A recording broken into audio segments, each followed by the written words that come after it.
टूसू का चुनावी परिणाम राजनीतिक तौर पर भी एक बड़ा मैसेज दिया है और इसकी शुरुआत पटना से हुई है, बिहार से हुई है और इसका असर देश भर में देखने को मिल सकता है। बीजेपी की तरफ से जो बीजेपी के बिहार प्रभारी है वो खुद कमान संभाले हुए थे। हाँ, प्रभारी तक संभाले थे, प्रभारी तक कमान संभाले हुए थे और हर मंत्री को जिम्मेवारी दी गई थी। इवन सम्राट चौधरी के यहाँ एक सेल काम कर रहा था, क्योंकि एबीवीपी का कब्जा था अध्यक्ष पद पर और इस तरीके से धाराशाही होगी एबीवीपी, किसी ने सोचा नहीं था।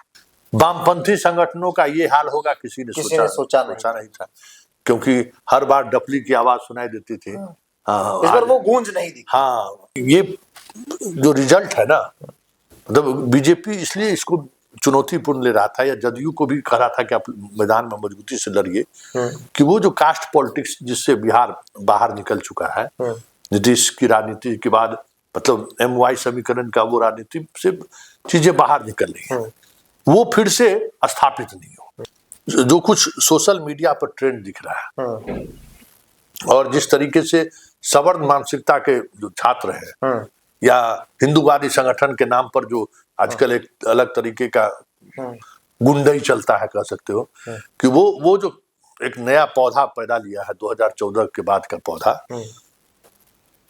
वो उसको हमें लगता है कि उतनी राजनीतिक समझ नहीं है, राजनीति का मतलब भी नहीं समझता। वो समझता है कि गाय के ट्रक रोक दिए तो वही हिंदुत्व है, वही सनातन है। हाँ, मुसलमान के मस्जिद के बगल से गुजर रहे हैं, सीटी बजा दिए, पाकिस्तान मुर्दाबाद का नारा लगा दिए तो यही राष्ट्रवाद है।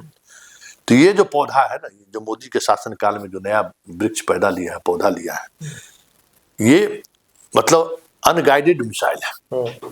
यूजीसी में जितना गुंडई और जिस अराजकता के साथ सवाल खड़ा किया, अरे भाई, मंडल कमीशन आपको नौकरी नहीं छीना था, आपको केस की बात। आप दुर्भाग्य ये है ना कि 2014 ब्रांड का जितना है पढ़ता लिखता भी नहीं है। हाँ, सवर्ण समाज में एगो करनी सेना आ गया है, एगो रणवीर सेना का वंशज अपने को समझता है।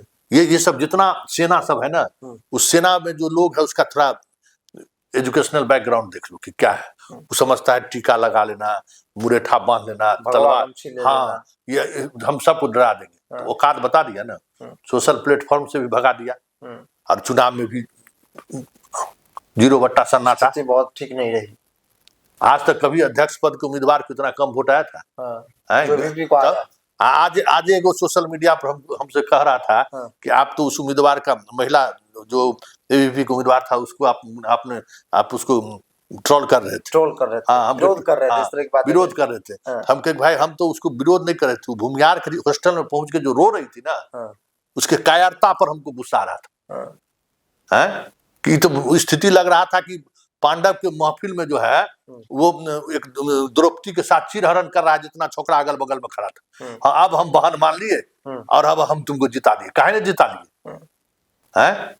तो ये जो भ्रम अहंकार सवर्णों में हुआ है ना, उसको जवाब, उसका जवाब पटना यूनिवर्सिटी के छात्र चुनाव में मिला है। तो आप कह रहे यूजीसी के बाद जो रिएक्शन दिखा, उसका असर है, उसी का असर। और ये असर जान लो, हम दोनों आदमी एंकर सवर्ण नहीं है ना। हाँ, तो हम बता देते हैं, पटना यूनिवर्सिटी में जो भी सवर्ण नेता है या जो सवर्ण प्रोफेसर, अब उसकी संख्या कम हो गई, अब नहीं है। सवर्ण प्रोफेसर संख्या कमी है। हाँ, अब है ये नहीं है। तो इतना ना हम लोग घात पात किए हैं जो सब अब अपने जगह पर। जितने सवर्ण स्टूडेंट लीडर हैं, 1 महीना के अंदर में उसको कैंपस खाली करना पड़ेगा। और जिसको दावा है कि हमारे जात का हॉस्टल है, उस हॉस्टल पर देखना अल्लाह हो अकबर का साइन बोर्ड किसी दिन तुमको मिल जाए तो कोई बड़ी बात नहीं। ऐसा होगा क्या? एकदम होगा। आज के तारीख में 2005 से जब नीतीश सरकार बनी है, कोई भी नौकरी ले लीजिए, किसी भी नौकरी पर चले जाओ, 10% ही रिजर्वेशन आर्थिक आधार पर मिला है। उसमें भले आ जाए, जनरल पोजीशन में हम लोग 20% भी सीट नहीं ले पा रहे हैं। क्यों? धर्म के हम ठेकेदार हो गए। ठीक है, झंडा राष्ट्र के ठेकेदार हो गए। आज भी जो तथाकथित अपने को सवर्ण समझता है, बिहार के जो जनगणना आया है उसमें तो देख लिए ना सवर्ण का क्या हाल है। सबसे ज्यादा अगर किसी आवास विहीन कोई जाति है तो सवर्ण है।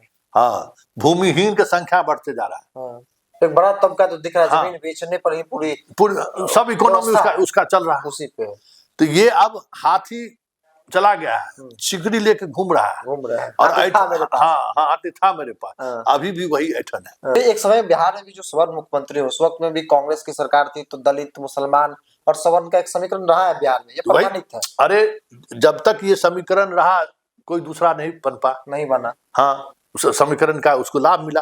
तो राजनीति जब आप पॉलिटिक्स करते हैं ना, तो उसमें समीकरण मायने रखता है। आप चुनाव लड़े विद्यार्थी परिषद का अध्यक्ष भूमियार, महासचिव राजपूत, और चारों शायद हमको लगता है फॉरवर्ड एक टिकट दिया। हाँ, 5 में 3 फॉरवर्ड था।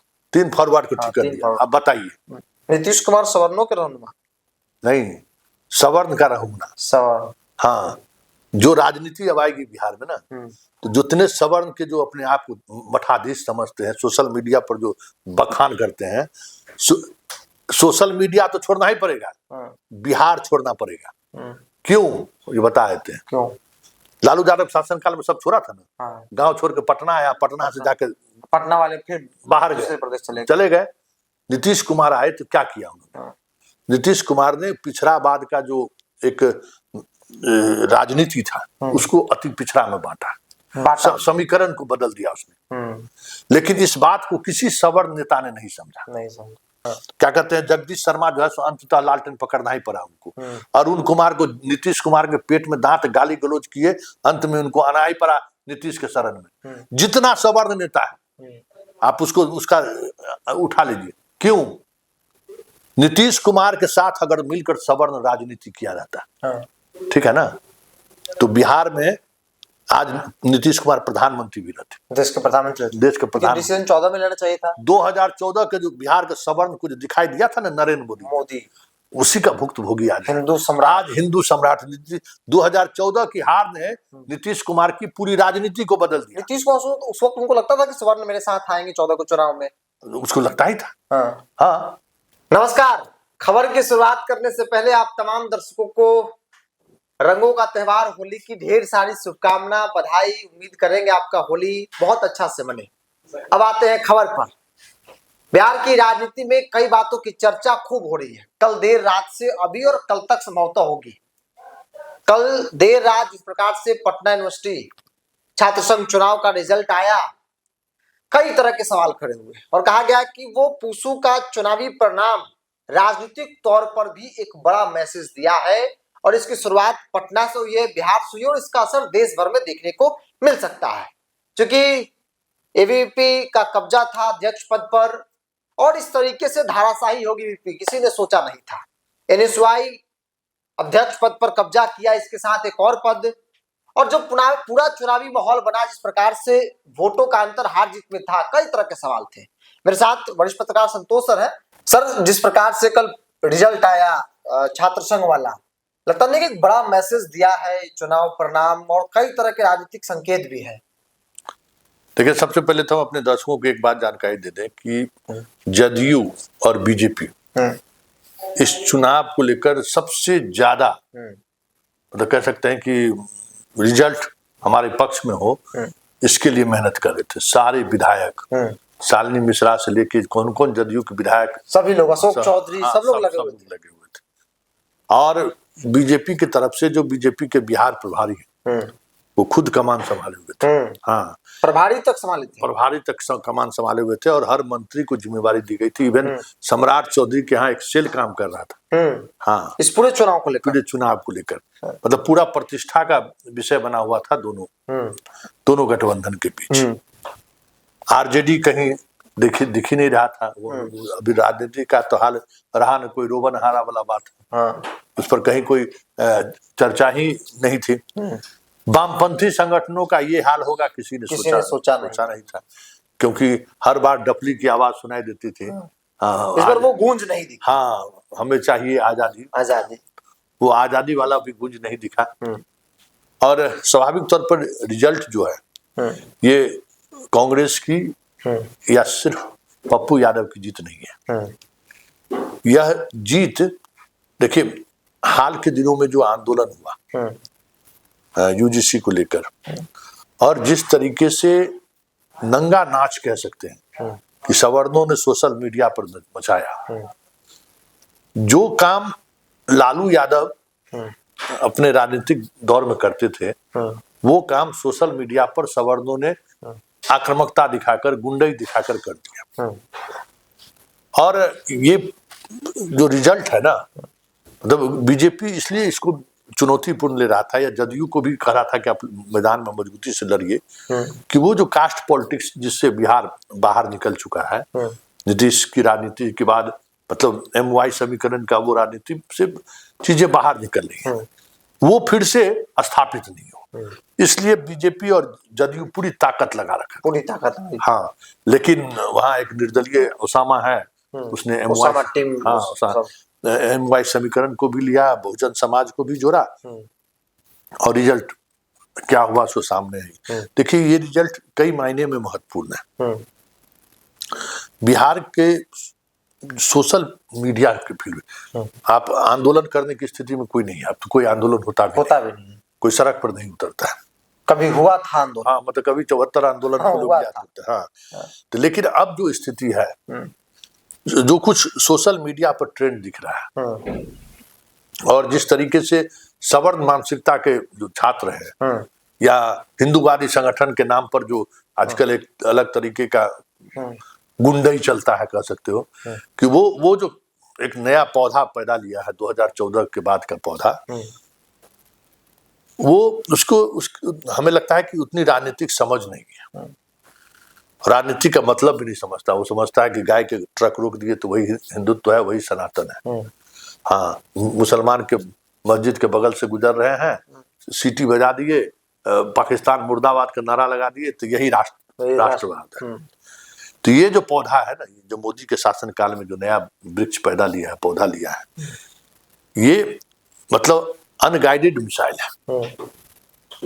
किसी पॉलिटिशियन से कुछ दिन पहले बात हो रही थी, तो कहा कि सवर्ण का युवा जो है ना, वो अनगाइडेड मिसाइल है।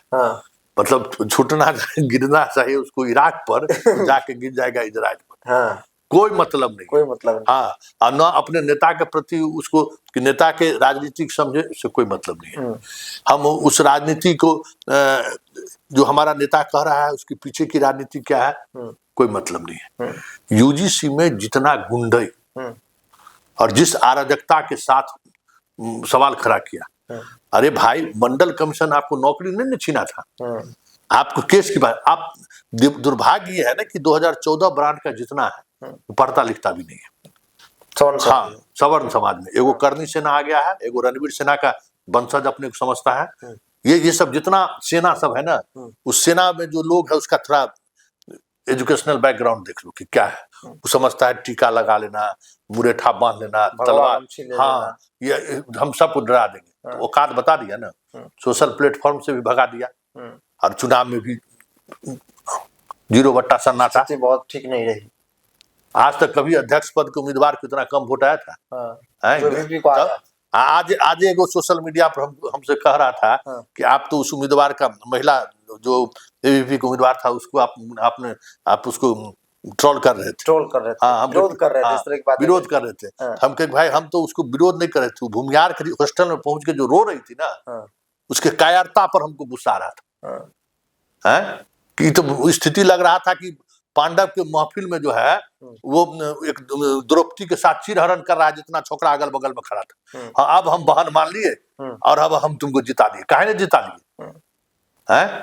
तो ये जो भ्रम अहंकार सवर्णों में हुआ ना, उसका जवाब पटना यूनिवर्सिटी के छात्र चुनाव में मिला है। तो आप कह रहे UGC के बाद जो रिएक्शन दिखा, उसका असर है, उसी का असर। और ये असर जान लो, हम दोनों आदमी एंकर सवर्ण ही है ना। हाँ, तो हम बता देते हैं, पटना यूनिवर्सिटी में जो भी सवर्ण नेता है, या जो सवर्ण प्रोफेसर, अब उसकी संख्या कम हो गई, अब नहीं है। सवर्ण प्रोफेसर संख्या कमी है। हाँ, अब है ये नहीं है। तो इतना ना हम लोग घात पात किए हैं, जो सब अब अपने जगह पर। जितने सवर्ण स्टूडेंट लीडर हैं, 1 महीना के अंदर में उसको कैंपस खाली करना पड़ेगा। और जिसको दावा है कि हमारे जात का हॉस्टल है, उस हॉस्टल पर देखना अल्लाह हो अकबर का साइन बोर्ड किसी दिन तुमको मिल जाए तो कोई बड़ी बात नहीं। ऐसा होगा क्या? एकदम होगा। ये बोली फुर रहा था या देखो ना अभी आरजेडी का जो सोशल पेज है उसमें क्या लगाए हुए हैं, कोई बावन समाज या कोई समाज का सोशल प्लेटफॉर्म लिखा हुआ है कि पहली बार भूमिहार हारा है। हाँ, उसी का स्क्रीनशॉट लगाकर आरजेडी चला रहा है कि देखो क्या कह रहा है एक जाति हाँ भाई हम पहली बार हारे हैं। तो आप क्यों हारे, इसका मंथन करने के लिए कोई तैयार नहीं है। आज के तारीख में 2005 से जब नीतीश सरकार बनी है, कोई भी नौकरी ले लीजिए, किसी भी नौकरी पर चले जाओ, 10% ही रिजर्वेशन आर्थिक आधार पर मिला है, उसमें भले आ जाए, जनरल पोजीशन में हम लोग 20% भी सीट नहीं ले पा रहे हैं। क्यों? धर्म के हम ठेकेदार हो गए, ठीक है ना? हाँ, राष्ट्र के ठेकेदार हो गए। बड़ा बढ़िया चंद्रशेखर जी का एक स्लोगन है, चंद्रशेखर जी इसी तरीके से भाषण दे रहे थे, सब सवर्ण समाज के लोग बैठे हुए थे। तो उन्होंने कहा कि देखिए अब देश की सुरक्षा की चिंता आप छोड़ दीजिए, उसके लिए फौज है, सेना है, राष्ट्र के लिए वो है, ठीक है, ये डेमोक्रेसी है। और गाय का सुरक्षा के लिए सरकार है, ठीक है ना? अब अपना काम कीजिए, आपको जो काम करना है वो काम कीजिए, ये चीजें छोड़ दीजिए। तो चंद्रशेखर के उन बातों को आज भी जो तथाकथित अपने को सवर्ण समझता है, बिहार के जो जनगणना आया है उसमें तो देख लिए ना सवर्ण का क्या हाल है। सबसे ज्यादा अगर किसी आवास विहीन कोई जाति है तो सवर्ण है। हाँ, भूमिहीन की संख्या बढ़ते जा रहा है। एक बड़ा तबका तो दिख रहा है, जमीन बेचने पर ही पूरी सब इकोनॉमी उसका चल रहा है उसी पे। तो ये अब हाथी चला गया है, सिकड़ी लेके घूम रहा है और हाथी था मेरे पास, अभी भी वही ऐठन है। तो ये जवाब जो है उस ऐठन को है, अभी भी नहीं सुधरे, पढ़ाई लिखाई नहीं करेंगे, राष्ट्र और हिंदू और मुसलमान करेंगे तो इनसे भी बुरी स्थिति होगी। क्योंकि बिहार का जो नहीं, इस देश का जो ये जो राजनीतिक मिजाज है ना, उस मिजाज में सवर्ण कभी भी मुसलमान को विरोध करके और दलित को विरोध करके नहीं टिक सकता है। नहीं टिक सकता, साथ लाना ही पड़ेगा। साथ जब जिस पॉलिटिशियन ने, बिहार के जितने सवर्ण नेता है, विधायक हो मंत्री हो, उसके कंस्टिट्यूंसी में आप चले जाइए, उसकी क्या राजनीति है। अगर वो राजनीति नहीं करेगा तो मुखिया भी नहीं बनेगा। हाँ, तो जो तुम्हारे समाज का जो मुखिया बना हुआ है, विधायक बना हुआ है, जरा उसको देखो ना, उसकी पृष्ठभूमि को समझो ना कि उसकी राजनीति क्या है। तो ये संकट है। नहीं, एक समय बिहार में भी जो सवर्ण मुख्यमंत्री उस वक्त में भी कांग्रेस की सरकार थी, तो दलित मुसलमान और सवर्ण का एक समीकरण रहा है बिहार में, ये प्रमाणित है। अरे जब तक ये समीकरण रहा कोई दूसरा नहीं बना। हाँ, उस समीकरण का उसको लाभ मिला। तो राजनीति जब आप पॉलिटिक्स करते हैं ना, तो उसमें समीकरण मायने रखता है।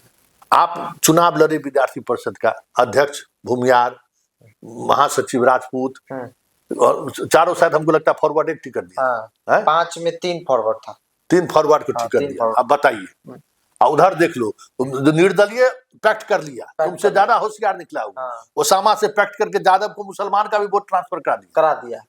आप जब तक वोट ट्रांसफर कराने का तरीका जब तक आपको नहीं आएगा ना, तब तक आप राजनीति में नहीं टिक सकते। एक सवाल बड़ा गंभीर है, क्योंकि आमतौर पे बिहार में कहा जाता है और देखा भी जाता है, आप लोगों ने करीब से देखा है कि नीतीश कुमार रहे तो अगड़ा पिछड़ा का माहौल नहीं बन पाता, जहां रहे वोट बैंक वहां चल जाता है, और जहां से फिर वहां से शिफ्ट हो जाता है।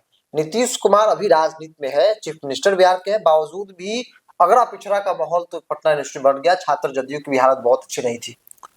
एक बात समझ लीजिए, जिस दिन नीतीश कुमार इस दुनिया से चले गए, बिहार के सवर्णों को इस प्रदेश छोड़ना पड़ेगा। आगे दूर दूर तक कोई रहनुमा नहीं दिख रहा है। नीतीश कुमार सवर्णों के रहनुमा नहीं, सवर्ण का रहनुमा। हाँ, जो राजनीति अब आएगी बिहार में ना, तो जितने सवर्ण के जो अपने आप को मठाधीश समझते हैं, सोशल मीडिया पर जो बखान करते हैं, सोशल मीडिया तो छोड़ना ही पड़ेगा, बिहार छोड़ना पड़ेगा। क्यों, ये बता देते हैं। क्यों? लालू यादव शासन काल में सब छोड़ा था ना, गांव छोड़ के पटना आया, पटना से जाके पटना वाले फिर बाहर चले गए। नीतीश कुमार आए तो क्या किया उन्होंने? नीतीश कुमार ने पिछड़ावाद का जो एक राजनीति था उसको अति पिछड़ा में बांटा, समीकरण को बदल दिया उसने। लेकिन इस बात को किसी सवर्ण नेता ने नहीं समझा। आज प्रभुनाथ सिंह जेल में है, और फिर हम कहेंगे तो आनंद मोहन को कष्ट लगेगा। आनंद मोहन की क्या दुर्गति हुई से देख लीजिए, नरेंद्र सिंह के परिवार की क्या दुर्गति हुई देख लीजिए, रामाश्रय सिंह राजनीति से चले गए, कहाँ से देख ही रहे। दिग्विजय सिंह उधर दिग्विजय सिंह मान ली फाइट करते रहे, कभी बीजेपी कभी इधर जाके अपने स्थापित कर रहे हैं। क्या कहते हैं, जगदीश शर्मा जो है अंततः लालटेन पकड़ना ही पड़ा उनको। अरुण कुमार को नीतीश कुमार के पेट में दांत गाली गलौज किए, अंत में उनको आना ही पड़ा नीतीश के शरण में। जितना सवर्ण नेता है आप उसका उठा लीजिए, क्यों? नीतीश कुमार के साथ अगर मिलकर सवर्ण राजनीति किया जाता, ठीक है ना, तो बिहार में आज नीतीश कुमार प्रधानमंत्री भी रहते, देश के प्रधानमंत्री। डिसीजन 14 में लेना चाहिए था। 2014 के जो बिहार के सवर्ण को जो दिखाई दिया था ना नरेंद्र मोदी, उसी का भुक्तभोगी आज हिंदू सम्राट 2014 की हार ने नीतीश कुमार की पूरी राजनीति को बदल दिया। नीतीश को उस वक्त उनको लगता था कि सवर्ण मेरे साथ आएंगे 14 को चुनाव में, उसको लगता ही था।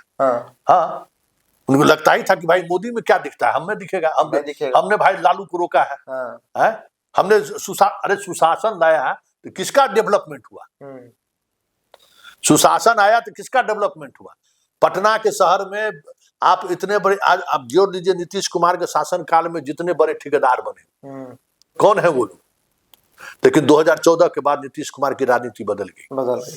15 में वो लालू के साथ आ गए, और उसके बाद से लेकर अभी तक नीतीश कुमार की अब राजनीति नहीं करते, अब वो सिर्फ कुर्सी पर बने रहने की जुगत में लगे रहते बस, क्योंकि हम लोगों ने उनका साथ छोड़ दिया। और जितने सवर्ण नेता साथ छोड़े, या तो जेल में है, अरे तो बेल पर घूम रहे हैं, और वो भी नीतीश कुमार के कृपा से। अभी प्रभुनाथ सब कर रहे हैं ना, नीतीश का कृपा होगा तो जेल से निकलेंगे। लेकिन आनंद मोहन जी, कई नेता जब जमाना था तब नीतीश को भुर्की दे देते। अरे भाई, इस सच को स्वीकारना होगा, आपकी राजनीतिक विरासत क्या है उसको समझना होगा। आपके पुरखों ने इस देश के निर्माण में अगर भूमिका निभाई है तो वो सबको साथ लेकर चला है। लोग कहते हैं मान सिंह और महाराणा प्रताप, महाराणा प्रताप के साथ कोई राजपूत का राजा नहीं था, महाराणा प्रताप के साथ लड़ने वाला भील था, महाराणा प्रताप के साथ उसका सेनापति मुसलमान था। कोई इतिहास नाम लेगा कि महाराणा प्रताप जिंदाबाद, मूर्ति लगाएगा, लेकिन महाराणा प्रताप ने कौन सी राजनीति की, किस तरीके से उन चीजों को जोड़ा, उससे कोई मतलब नहीं है। मतलब बात जानने पर होता है, उसको इम्प्लीमेंटेशन नहीं, मतलब नहीं वो उस राजनीति को समझे, इससे मतलब नहीं है। तो उस दौर में जो सहजानंद सरस्वती हो, उन्होंने जो लड़ाई लड़ी दलित और गरीबों के लिए, उस लड़ाई का मतलब समझना होगा। और जब तक बिहार के सवर्ण इस मतलब को नहीं समझेंगे, अभी पटना यूनिवर्सिटी हाथ से गया ना, आने वाले समय में विधायक मंत्री की तो बात छोड़ दो, विधायक सांसद बनने के लाले पड़ जाएंगे तो कोई बड़ी बात नहीं होगी। कोई बड़ी बात नहीं। सुन, अंतिम में बता ही देते हैं। राजीव प्रताप रूडी के बाद छपरा से तुम्हारा कौन लड़ेगा? कोई चेहरा दिखता नहीं, कोई चेहरा नहीं है। केजरीवाल के बाद कोई चेहरा दिख रहा है? हो सकता है बेटा बढ़ जाए। अब भाई बेटा तो बात की बात है। ये जो 7 को तुम राजपूत जीत के आते हो, 4 को 5 को भूमिहार जीत के आते हो, उसका बाल बच्चा के राजनीति में कहीं कोई भविष्य दिख रहा है? नहीं दिख रहा है ना। यही लास्ट चुनाव है, ठीक है ना। तो ये राजनीति समझनी होगी। जब तक ये राजनीति नहीं समझोगे तब तक तुम्हारा यही दुसा। हम जितना बात कहें सब हमको गली आएगा, हम ये समझ रहे हैं। लोग गाली देगा कि भाई आप सवर्णों के सवर्ण का विरोध कर रहे हैं। हाँ, सब नहीं, हम राजनीति समझा रहे हैं कि बेटा अभी भी वक्त है, समझ जाओ। चंद्रशेखर को पढ़ना चाहिए, चंद्रशेखर को पढ़ो, उसको अपनाए। हाँ, क्या भाई जब देश बन गया तो सेना, तुम्हारा काम नहीं है देश का रक्षा करना, उसके लिए सेना है, ठीक है ना। गाय का रक्षा करना तुम्हारी जिम्मेवारी नहीं है, उसके लिए कानून है, मारेगा तो जाएगा जेल। तो गाय का रक्षक हम बन गए, गौरक्षक बन, हमको राष्ट्र दिखाई दे। अरे राष्ट्र का मतलब क्या होता है? जितना राष्ट्रवाद वाला आदमी है, दिन भर इस देश को के साथ, देश की तरक्की के लिए काम करे, तरक्की के लिए थोड़ा दिन भर देश को छुरा मारता है, भारत माँ के साथ जो छुरा मारता है घूस कमा के। एक भी राष्ट्रवादी, जितना आदमी अपने आप को कहता है हम राष्ट्रवादी हैं, जरा उसका बैकग्राउंड देख लो, 100,000 2,000 5,000 करोड़ किसका? तुम हमारे देश का ना गरीब का कमाई लूटे हो। तो ये जब राष्ट्रवादी लोग जब लूट में लग जाएगा, राष्ट्रवादी लोग जब राजनीति में इस तरीके से करेंगे, तो उस चंद्रशेखर के उस बात को समझिए। आज की युवा पीढ़ी को ये समझना होगा कि आपको एक समीकरण के साथ चलना होगा। आप कुछ नहीं है, आपकी कोई औकात नहीं है। महाराणा प्रताप इसलिए रहे कि वो सामाजिक समीकरण को साधे। वीर कुंवर सिंह आज इसलिए चर्चा में है कि उनके साथ वो राजपूत रजवाड़ा नहीं था, उनके साथ सब यही जो जिसको हम लोग बहुजन कहते हैं ना, जिसको हम कहते हैं कुर्सी नहीं। जब से हम इन लोगों से को कुर्सी पर सामने बिठाना छोड़ दिए, हमारा दुर्गति शुरू हो गया। हम सब साथ मिलकर जाते थे। वीर कुंवर सिंह का भी सेना सब मुसलमाने सब था, सब यादव, सब छोटे, जितना छोटका मतलब जाति का छोट नहीं, छोटे जो संख्या में जो लोग थे वही लोग थे। जो लोग थे, क्या राजपूत लड़ने वाला था वीर कुंवर सिंह के साथ, गाल बजाने के लिए। कि हम वीर कुंवर सिंह का जयंती मना रहे हैं। अरे बाबू जरा समझो वीर कुंवर सिंह क्या किए हैं। शाहजानंद सरस्वती का खूब भूमिहार से गुण गाएगा, जरा शाहजानंद सरस्वती का क्या योगदान है। शाहजानंद सरस्वती ने अपने समाज के लिए नहीं, इस देश के लिए, इस गरीबों के लिए क्या किया, उस पर अध्ययन नहीं करेगा। लेकिन शाहजानंद सरस्वती के नाम से एयरपोर्ट होना चाहिए, उसके लिए सब आंदोलन करेगा। लेकिन शाहजानंद सरस्वती का अनुकरण कोई नहीं करेगा। इसलिए यही जो ये है ना, मतलब चाल, चरित्र और चेहरा कुछ अलग अलग, उस वजह से समस्या है। तो राजनीतिक तौर पर सवर्ण जो है वो हाशिए पर चलना शुरू कर दिए हैं। ये पूरा वीडियो होली वाली मिजाज में था, होली करीब है और हम लोग होली खेल कर भी आए हैं। सवाल यही है कि भाई पढ़िएगा कब से, सवर्णों को पढ़ना होगा। आप जिसे महापुरुष मानते हैं, कम से कम उनकी जीवनी को पढ़िए, उनके बारे में पढ़िए, उनके संघर्ष की कहानी को, उनके राजनीति को पढ़िए और उसे अपने जीवन में लागू कीजिए, तभी भला है। नहीं तो कोई किनारा देने वाला अब इस राजनीति में, मौजूदा राजनीति में दूर दूर तक नहीं दिख रहा। बहरहाल इस पूरी रिपोर्ट में का ही अपना राय कमेंट्स बॉक्स में जरूर रखिएगा। बहुत बहुत धन्यवाद।